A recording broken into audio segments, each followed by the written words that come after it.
Yo, what's going on, guys? And today we'll be talking about Drake Powell. If you guys haven't been here before, this is, I think, our 7th year doing NBA draft content. Link in the description. I do now for USA Today Sports, hoopshype.com, all their pre-draft scouting, actually leaving in a day to Hoop Summit. Today we'll talk about Drake Powell. What are your thoughts down below? What do you expect from him? The 6'6" swingman who currently plays for North Carolina Tar Heels, and he's actually a North Carolina native, 5-star recruit. And one might say he underwhelmed for the high expectations people had for him in 2024, as yes, he made an immediate impact as a freshman, playing in all 37 games, starting 24 of them, and proving that he is pretty versatile defensively. He averaged just under 8 points a night, about 7.5 on 48% shooting and 38% from three on low volume.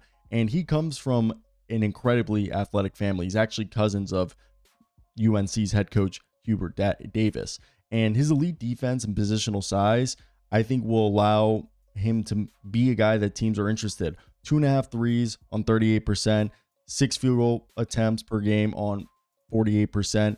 He's got almost a 7-foot wingspan. He's a guy who doesn't turn the ball over, plays smart. Yeah, he's not going to be a primary or secondary creator, but he makes timely decisions, fits seamlessly into a team structure. And defensively, Powell disrupts opponents with his length, quick hands, and strong anticipation. He's a guy who's been able to fight over screens, stay attached to ball handlers, and guard multiple positions effectively. His team defense and switchability is going to give him immediate NBA value.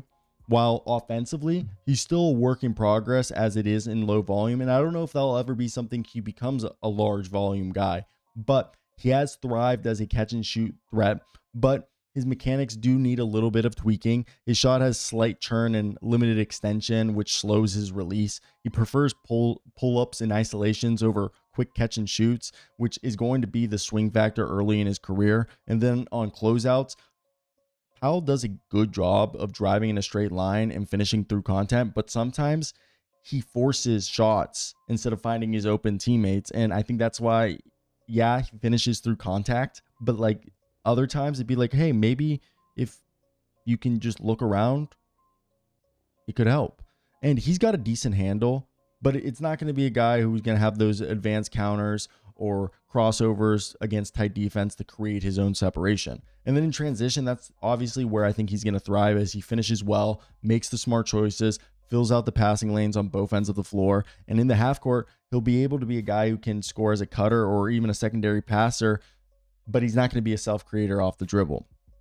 So just improving on drives and expanding his handle to create more reliably while tightening up his shooting mechanics will really help him, as he's going to be someone who could be a 3-and-D guy who, I know a lot of people are going to start thinking Herb Jones. I think that's being overzealous, but I think he can be a very effective NBA player at the next level. I want to hear your thoughts down below.